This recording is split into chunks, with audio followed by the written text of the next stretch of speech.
Olá, seja bem-vindo ao canal Falando Francamente, francamente com K, que é mais fácil de achar. Esse aqui é um estudo bem interessante, né? Inclusive, quando eu achei esse estudo, eu fiquei assim, nossa, que estudo curioso, né? E como o nome diz aí, né? Respostas fisiológicas ao comer máximo no homem, né? A ingestão máxima de alimentos no homem. E aí, por que que desse estudo aí, comecei a ver na introdução, ele apresenta as ideias, né, porque desse estudo. Então ele fala que são importantes que existam, né, é importante que existam modelos que testem os limites dos sistemas fisiológicos humanos, né? E aí ele vai falar por quê.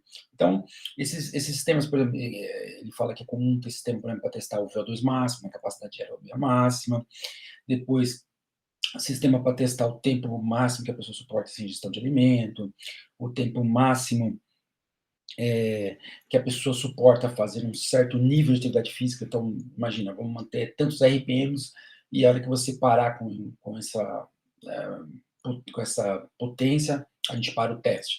Então, ele fala que essas abordagens, elas avançam o entendimento, né, da fisiologia humana e fornece insights, ideias importantes sobre a suscetibilidade à patologia. Ou seja, quando você coloca o indivíduo para fazer esses diferentes testes, né, de quais são os limites, você começa a entender efetivamente quais são os limites e o que estaria acontecendo a partir de um certo ponto. Então, qual seria o ponto a partir do qual você vai ter mais facilidade de desenvolver uma certa patologia, né? Então, quando a gente pensa em doenças crônicas, pensa lá, pressão arterial está alta, eu sei que uma pressão arterial alta, por um tempo, ela vai gerando adaptações. Então, qual seria o limite, por exemplo, de suportar uma certa carga pressórica, tá?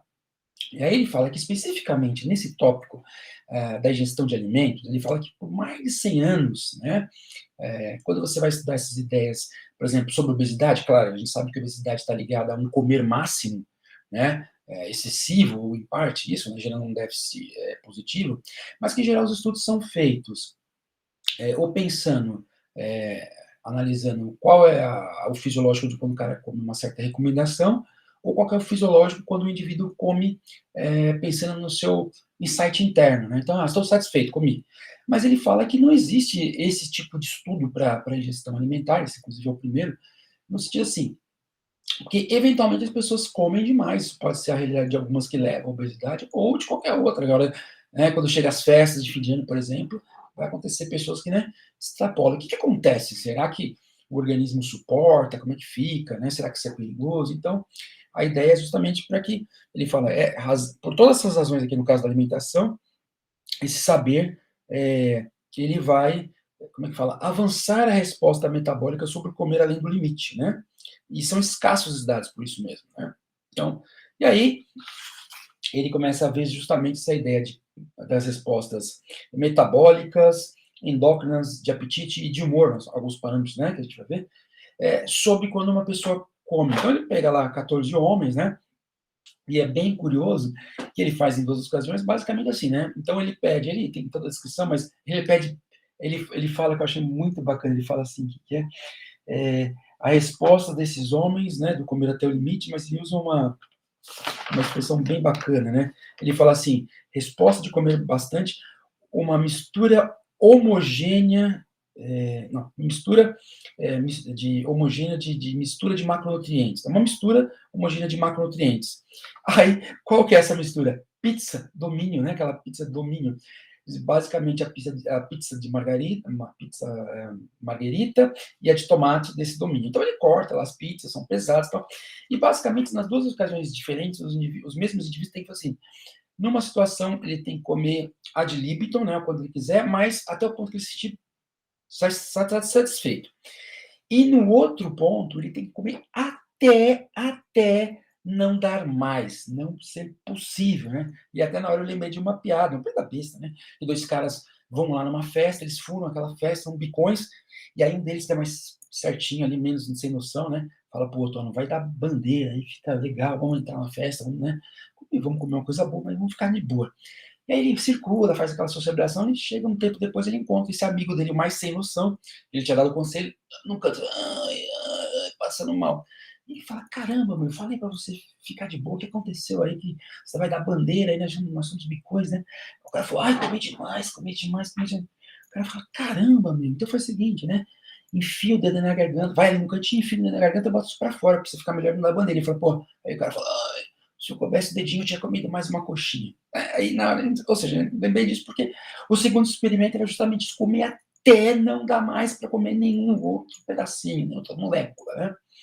E aí, eles fazem isso e vão partir para algumas respostas interessantes, né? E basicamente, eu não tenho muitas coisas aqui, mas para a gente ver, é claro, aqui, né, por exemplo, consumo de energia, né? Tem quilojoule e tal, aqui, ó. Então você vê que, claro, que os indivíduos no vermelho, que é a segunda coisa, comem bem mais, né? Aqui está na forma de barra os tipos, os macronutrientes, a proporção, e aqui a quantidade de energia de modo geral, né? Quando eles consumiram líquido, quando eles consumiram a mais na refeição que ele chama de máxima, que é esse até passar mal. E basicamente, em média, esses caras comeram o dobro, quase 1.987 quilocal a mais, ou seja, praticamente 2.000 calorias a mais. Na refeição ali, vamos dizer assim, ad libitum, né, à vontade, mas sem exagerar, normalmente eles levaram 16 minutos comendo as pizzas, na outra eles chegaram a 53 minutos comendo as pizzas, né? Então, ele vai mostrando algumas coisas interessantes, né? Então, quer dizer, ele mostra que, em média, os caras conseguiram até comer o dobro, né? Eram indivíduos mais jovens, né? Esses indivíduos aí tinham, em média, 28 anos, MC 24, então eles não eram obesos, nada. Então, né? E aí, o que mais? Então, olha que interessante aqui, essa tabela, né? A ingestão de nutrientes, seguindo-se ao ad libitum, à vontade, e a ingestão máxima.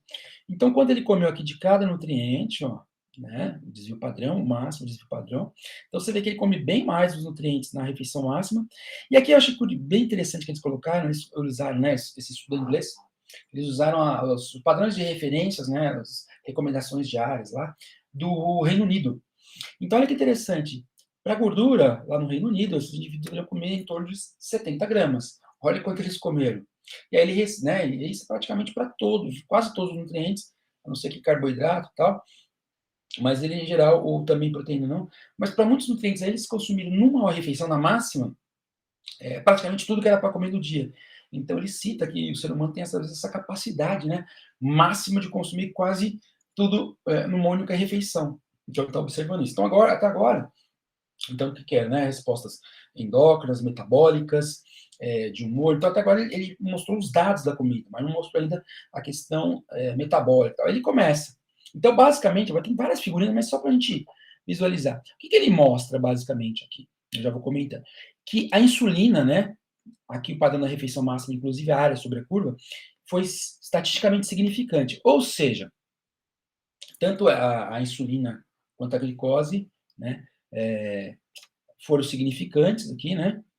Na verdade, ele colocou aqui em relação aos indivíduos, mas a insulina não aumenta muito aqui em algumas áreas, não foi tão significante em alguns pontos, aqui só mais para o final.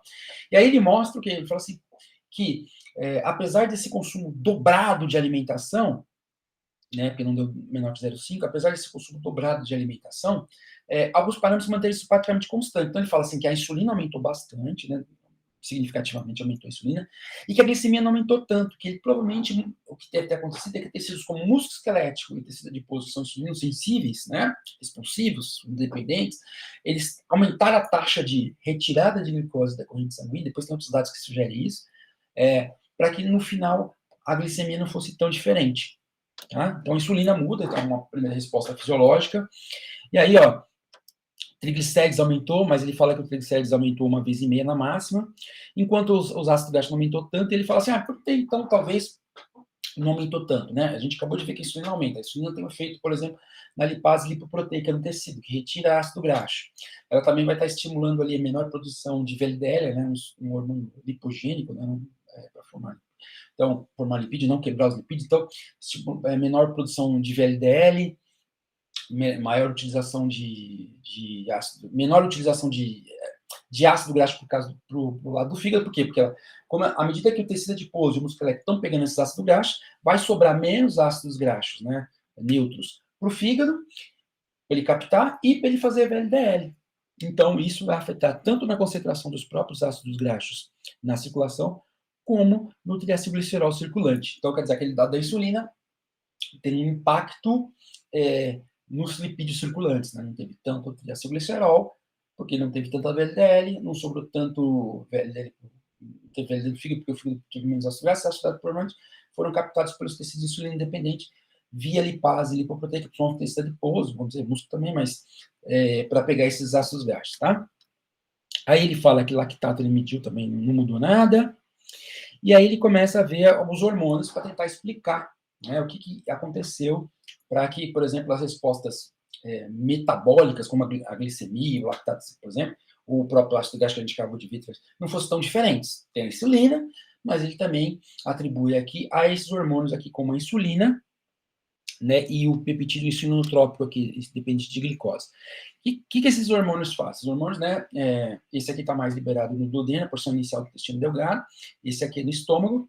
Então, ele mostra que, por exemplo, a inibição da grelina, que está ligada à fome, foi, né, a inibição da grelina foi maior no máximo, e a liberação, na ingestão máxima, e aqui o aumento desse foi maior na ingestão máxima. Quer dizer, ou seja, os caras da grelina vão ficar mais tempo saciados, sem fome, enquanto, né, esse aqui provavelmente está inibindo, tá inibindo de forma mais evidente o esvaziamento gástrico.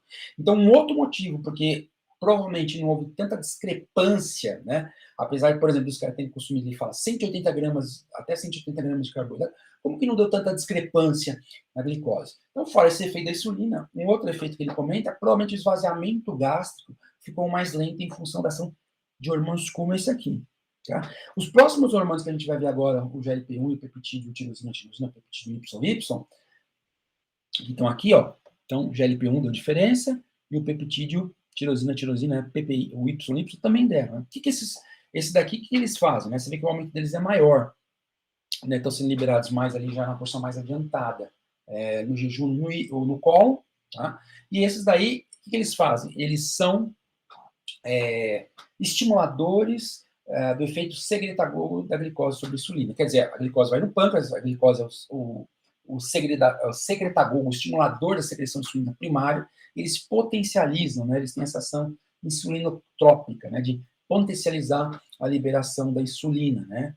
Então, aqui, nos casos, esses dados aqui dos hormônios gastrointestinais, né, da porção do intestino, do jejum, no colo, então, e aqui a área sobre a curva só desses lá, estaria ajudando a explicar um pouco aquele aumento lá da insulina. Então, o aumento da insulina provavelmente não foi só pelo carboidrato em si, mas também por ação dessas incretinas, né, desses hormônios com a capacidade de aumentar a liberação da insulina. Aqui é só para mostrar, ele também fez efeito sobre a questão de alguns parâmetros, né, fisiológicos e tal, e aí ele mostra que, por exemplo, aqui o diâmetro sagital aumentou um pouco aqui, né, então ele mostrando que talvez um dos fatores que tenham levado o indivíduo a comer menos ficou empanturrado, mostrando que o volume estava cheio, né, aí ele mostra também, então mostrando que essa coisa aqui estava cheia, o que mais que ele mostra aqui? Uma alteração, acho que da cintura também, mas é sagital, ele está mostrando aqui que deu significância. Não teve aumento de temperatura, nada, em função da refeição. E aqui, ele mostra outra coisa interessante, que é aumento da frequência cardíaca, não aumento da pressão, nada tal, mas provavelmente algum efeito hemodinâmico. E aí ele fala que, por exemplo, quanto àquele aspecto que a gente falou, que eu chamei de humor, mas não esse humor de rir, né, que ele chama, são os construtos psicológicos que ele usa. Então ele mostra, por exemplo, que um deles é o tiredness, né, seria, sei lá, seria o cansaço, né, e aí, esse construto aí, ele pega e fala assim, olha, provavelmente essa questão aí, apesar de ter tido uma alteração de algum aspecto hemodinâmico cardiovascular aqui, não sugere, por exemplo, que tenha tido uma alteração de fluxo sanguíneo, aquela teoria que quando faz digestão, aumenta o fluxo sanguíneo na parte digestória e diminui o sistema nervoso. Fala que essa hipótese não é apoiada por esses dados, tá? Aqui, olha que interessante, né? A fome, claro, de acordo com a grelina, que lembra o hormônio da fome, foi mais inibida na ingestão máxima e menos na refeição ad libitum. Olha que interessante aqui, ó. Aí sim os parâmetros aqui, alguns, né, os parâmetros de apetite. Se você for ver aqui, ó, o desejo por comer alimento salgado, olha que interessante. O desejo por comer alimento salgado foi inibido nas duas refeições, porque eles estavam comendo alimentos salgados. Então, aqui ele está falando daquela saciedade sensório específica, né? Agora, olha que interessante aqui, ó. Deixa eu ver se ele coloca... Ah, é aqui que eu ia falar, né? Então, tá com fome, então, menos fome por causa daqui da grelina, sugerindo lá, tá mais baixo que no máximo, tá mais cheio também, né? Tanto a questão do corte sagital ali, do abdômen, parece que tá mais cheio, menos insulina, né? Comeu mais, claro, tá mais cheio aqui no máximo. Menos desejo, olha que interessante, menos desejo de comer salgado nos dois, tá? Foi significante a diferença, caiu aqui também. Só que olha que interessante, o desejo de doce, né? O desejo de doce não caiu muito na refeição ad libitum, né? Então, de certa forma, o que ele fala assim, quer dizer que, mesmo esses caras aqui tendo terminado, tem uma teoria que diz que assim, você, mesmo estando saciado, você sempre está pronto para comer de novo. É aquela ideia que a gente vai no restaurante, numa churrascaria, você lá, come, aí, não aguento mais carne, aí vem uma sobremesa, parece que você nem está com fome, come de novo. Então ele comenta um pouco isso. Mas, no caso da refeição máxima, foi tão grande quantidade que lá o desejo de doce foi inibido significativamente, na máxima. Né? Na máxima, o desejo de doce foi inibido significativamente, enquanto na refeição ad libitum não foi. Tá? Então, tem um limite, né? Quer dizer, tem um limite também ali, provavelmente uma sensibilidade sensória específica, né? E aqui, é interessante isso aqui que ele fala, né? Sono, tá sleep ali, né? Foi maior na refeição máxima. Tired aqui foi também maior na refeição máxima. Aí ele faz estudo para o questionário, tá? Ele faz um questionário para sentir como é que se sente em termos de energia, né? A pessoa se sente menos energética, menos disposta logo após a refeição máxima. E quando ela está mais letárgica? Mais a refeição máxima. Ele começa, evidentemente, falando algumas coisas bacanas, que às vezes pode ser bom senso, mas se fosse fácil, não se chama bom senso, né? Que se você está trabalhando, você não vai fazer uma refeição barbárica como aquela máxima, porque para mim você vai ficar mais cansado, mais letárgico, menos energético. Aí ele fala também que é uma coisa interessante de investigar, será que, pensando no parâmetro da obesidade, porque tudo isso que a gente está vendo aqui tem um pano de fundo aí para tentar entender essa epidemia da obesidade, conforme eu falei no começo. Ele fala assim, será que essas pessoas que às vezes, quando fazem essas refeições máximas e estão se sentindo menos energético, mais letárgica, isso não vai implicar no resto do dia delas, de modo que elas não queiram fazer atividade física? Ou seja, né, comeu muito, fica o resto do dia letárgico. Ele fez aqui, se você for reparar, né, não comentei, mas está aqui, que o estudo acompanha até 4 horas de período pós-prandial. E ele comenta, será então que talvez esse hábito de comer dessa forma, que é uma questão de se investigar, não acaba contribuindo para engordar, uma vez que a pessoa fica detonada o resto, boa parte do dia, né? Então vai que isso é uma refeição, tá? Então são questões que ele levanta, são bem interessantes. Então você vê que os dados, ele vai ligando, ele mostra insulina, mostra glicose, a insulina pode ter mostrado o efeito, porque apesar de ter comido muito mais carboidrato, não houve tanta diferença, então os testes independentes aumentaram a velocidade de remoção, para que no final o efeito da glicemia não fosse tão grande. A própria insulina teve efeito das incretinas, GLP-1, o peptídeo YY.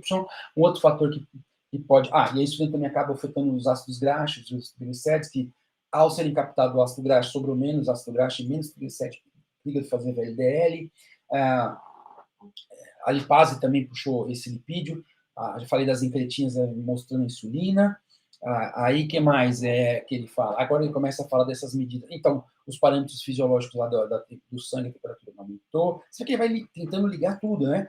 E aí ele começa a falar essas questões do apetite. Então, a apetite salgado, que a refeição era salgada, muda, a refeição não tinha doce, então essa refeição doce não ficou tão inibida na ingestão ad libitum, mas ficou muito mais inibida na refeição máxima.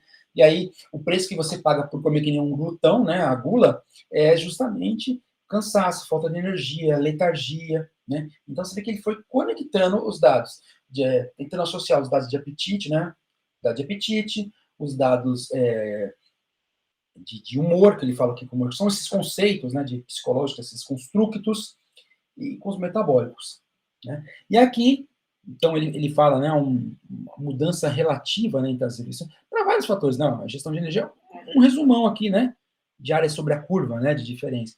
E aí ele mostra, como a gente falou, né, GLP-1, peptídeo de YY, só para porque você fez, ele tinha uma escala visual analógica, então ele quis mostrar esse dado aí, tá? Mas esse dado ele já está, de certa forma, apresentado nos outros, de uma maneira diferente, ali, discutido nos outros gráficos, tá? Muito. Então, era isso, né? Então, quer dizer, um trabalho bem interessante, o primeiro do tipo, né? Segundo eles, que foi do 2020, mas é o primeiro do tipo, onde você testa a capacidade máxima do organismo humano em termos de consumir alimentos, ver a fisiologia disso e ver o potencial risco desse atingir o máximo, gerar problemas. É claro que é um efeito agudo, né? 4 horas ali, então, e nesse agudo, por exemplo, em pessoas saudáveis, pessoas que não têm nenhuma limitação de resistência à insulina, nada, apesar do máximo, apesar de dobrar a ingestão, o organismo lidou super bem com isso, né? Em função de creatinas, em função de insulina. Só que mesmo assim, né? Mesmo o cara sendo saudável, jovem e tal, ele deu uma baqueada ali na letargia, na energia, no cansaço, na disposição. Então é muito interessante para a gente acompanhar esses tipos de estudo, tá ok? Espero aí que você tenha gostado, espero que eu tenha não falar demais, contei até uma piada, e é isso. Deixe seu like aí, fale para os seus conhecidos entrarem no canal Falando Francamente, e até o próximo vídeo. Até!